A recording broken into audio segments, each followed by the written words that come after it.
नमस्कार दोस्तों। सोचिए, एक इंसान अपनी जिंदगी में वो सब कुछ पाले जिसका उसने सपना देखा था। शोहरत, पैसा, रुतबा। लेकिन क्या हो अगर इस सब की कीमत उसे अपनी सबसे कीमती चीज देकर चुकानी पड़े। आज के इस एक्सप्लेनर में हम एक ऐसी ही बेहद गहरी और झकझोर देने वाली कहानी पर बात करने वाले हैं। राजस्थान के एक रेतीले गांव से उठी ये कहानी सिर्फ एक लड़के के जज बनने का सफर नहीं है, बल्कि ये हमें सोचने पर मजबूर करती है कि जब इंसान कामयाबी के शिखर पे पहुंचता है तो पीछे क्या क्या छूट जाता है। चलिए इस सफर को करीब से समझते हैं।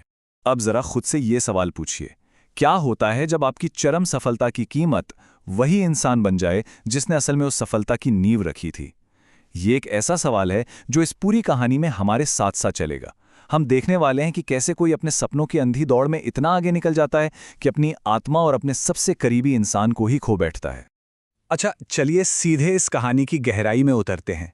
कहानी के एक बहुत ही अहम मोड़ पर एक बूढ़ा पुजारी कनिष्क नाम के इस जज से एक सवाल पूछता है। वो कहता है, अदालत में दूसरों को इंसाफ बांटते बांटते क्या कभी खुद के साथ इंसाफ किया है तुमने?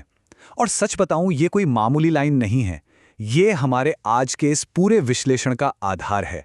क्या हमारी बाहरी सफलताएं हमारी अंदरूनी कमियों को वाकई छुपा सकती हैं? तो कहानी का पहला हिस्सा, जहां से सच्चे रिश्ते की नींव पड़ती है, शुरुआत होती है जैसलमेर के एक तपते हुए पिछड़े गांव से। यहां दो बिल्कुल अलग चीजें एक साथ चल रही हैं। एक तरफ है मिट्टी की झोपड़ी और भयानक गरीबी। कनिष्क, जिसके पिता एक स्कूल में चपरासी थे और घर में 2 वक्त की रोटी का भी जुगाड़ नहीं था। लेकिन दूसरी तरफ था उसका एक बहुत बड़ा सपना, उससे जज बनना था।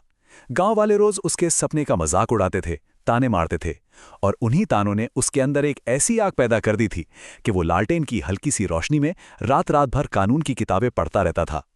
और यहीं पर एंट्री होती है आशा की, जो गांव की ही एक बहुत मासूम सी लड़की है। होता क्या है कि एक दिन भयंकर आंधी आती है, कनिष्क की झोपड़ी गिर जाती है और उसकी सारी किताबें मिट्टी में दब जाती हैं।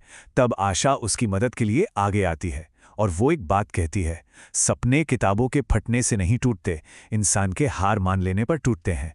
ये बात सिर्फ एक दिलासा नहीं थी दोस्तों, ये उस अटूट रिश्ते की शुरुआत थी जो आगे चलकर कनिष्क की जिंदगी बदलने वाला था। देखिए, आशा का ये जो साथ था ना, वो सिर्फ बड़ी बड़ी बातों तक सीमित नहीं था। एक मंदिर में बिल्कुल सादगी से शादी करने के बाद उसने कनिष्क के उस भयानक संघर्ष को पूरी तरह से अपना लिया। अपनी हर छोटी बड़ी खुशी छोड़कर कई बार सिर्फ सूखी रोटी खाकर उसने गुजारा किया। गांव वालों के ताने सहे और सालों तक खामोशी से इंतजार किया, जब कनिष्क शहर के लॉ कॉलेज में अपनी पढ़ाई कर रहा था। सच कहूं तो आशा की इसी खामोश ताकत ने कनिष्क को वो प्लेटफॉर्म दिया जिसके दम पर उसने जुडिशियल सर्विस एग्जाम क्लियर किया। लेकिन इसके बाद शुरू होता है हमारा दूसरा अध्याय, खोखली महत्वाकांक्षा का जाल। अब यहां से ना कहानी एक बहुत ही डार्क टर्न लेती है। कनिष्क जज बन जाता है, जयपुर में उसकी पोस्टिंग होती है और वहां उसकी मुलाकात होती है एक हाई प्रोफाइल वकील राधिका मेहता से। राधिका की वो हाई सोसाइटी, वो ग्लैमर और चकाचौंध, कनिष्क पूरी तरह से उसमें अंधा हो जाता है। अब उसे अपनी ही पत्नी आशा, जिसने उसके लिए सब कुछ कुर्बान कर दिया, वो गंवार और पिछड़ी हुई लगने लगती है। कनिष्क बाहर से तो सफलता के शिखर पर था, लेकिन अंदर से वो पूरी तरह खोखला हो चुका था। और फिर वो होता है जिसकी आप उम्मीद भी नहीं कर सकते। कनिष्क आशा को तलाक के कागज भेज देता है, और उसमें कारण क्या लिखता है? जीवन शैली में असमानता, यानी लाइफस्टाइल डिस्पैरिटी। जरा इस विडंबना को समझिए। एक आदमी जो खुद न्याय का रक्षक है, वो एक बेहद ठंडे कानूनी शब्द का सहारा ले रहा है, सिर्फ अपने उस भयानक नैतिक धोखे को छुपाने के लिए जो उसने उस औरत के साथ किया जिसने उसे इस मुकाम तक पहुंचाया। जब वो तलाक के कागज आशा के हाथ में पहुंचते हैं ना, तो वो पूरी तरह टूट जाती है। उसका बस एक ही सवाल था, क्या 7 फेरों की बस इतनी ही कीमत थी? ये सवाल आपको अंदर तक हिला देता है। और सबसे दर्दनाक बात तो ये थी कि एक तरफ कनिष्क शहर में अपनी नई जिंदगी के मजे ले रहा था, और दूसरी तरफ वो गांव जो कभी आशा का सम्मान करता था, अब उसे तानों से छलने कर रहा था। अब आते हैं कहानी के तीसरे और आखिरी हिस्से पर, पश्चाताप का भारी बोझ। अब जरा इमेजिन कीजिए, पूरे 5 साल बीत चुके हैं और इन 5 सालों में दोनों की जिंदगी बिल्कुल अलग दिशाओं में गई है। कनिष्क सफलता के आसमान छूते हुए एक पावरफुल हाईकोर्ट जज बन चुका है, 5 स्टार पार्टीज में जा रहा है, और आशा आशा उसी गांव में 2 वक्त की रोटी के लिए खेतों में मजदूरी कर रही है और उसकी मिट्टी की झोपड़ी धीरे धीरे ढह रही है।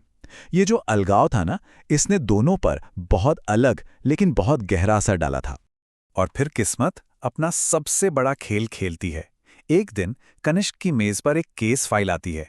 मामला जैसलमेर की एक गरीब महिला की जमीन हड़पने का था और उस महिला का नाम था आशा देवी। कनिष्क का तो जैसे दिल ही दहल जाता है।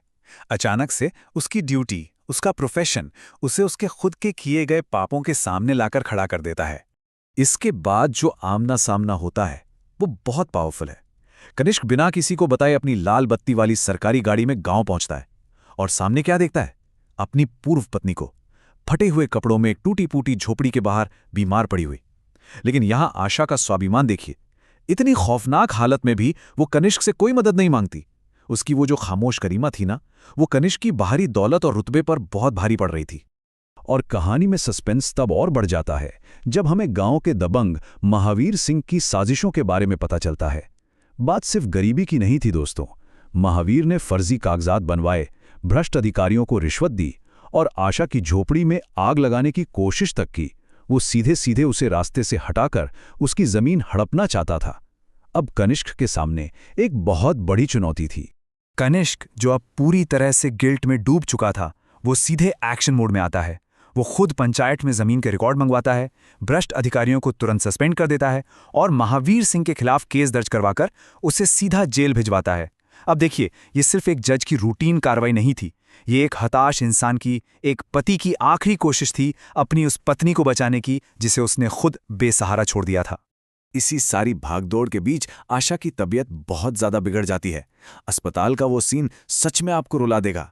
जब कनिष्क फूट फूट कर रोते हुए आशा से अपनी गलती की माफी मांगता है तो आशा बहुत शांति से कहती है, आपने कोई गलती नहीं की, आपने बस अपने गरीब अतीत से छुटकारा पा लिया था। क्या कड़वा सच था ये। इन कुछ शब्दों ने कनिष्क के उस खोखले अहंकार को पूरी तरह से चकनाचूर कर दिया। और इसे कहते हैं असली पश्चाताप। कनिष्क अपनी वो झूठी शान, वो राधिका की चकाचौंध भरी दुनिया, सब कुछ हमेशा के लिए छोड़ देता है। सोचिए, एक हाई कोर्ट का इतना पावरफुल जज पूरे गांव की पंचायत के सामने सिर झुकाए खड़ा है और अपनी पत्नी से माफी मांग रहा है। ये उसका हारना नहीं था, ना ही अपना रुतबा खोना था। ये असल में अपनी खोई हुई इंसानियत को वापस पाना था। हमारी इस कहानी का अंत रेगिस्तान के ढलते सूरज के बीच एक नई शुरुआत के साथ होता है। आशा, जिसमें माफ करने की इतनी गजब की ताकत है, वो कनिष्क को माफ कर देती है। वो कहती है कि दिल से बने रिश्तों को दोबारा शुरू नहीं करना पड़ता, वे हमेशा जिंदा रहते हैं। ये उस असली सच्चे मानवीय जुड़ाव की जीत थी जिसे ना तो समय मिटा पाया और ना ही अहंकार। तो दोस्तों, जाते जाते एक सवाल जो हम सबको खुद से जरूर पूछना चाहिए, क्या सच्ची सफलता उन ऊंचाइयों में है जिन्हें हम छूते हैं, या फिर उन जड़ों में है जिन्हें हम हमेशा याद रखते हैं?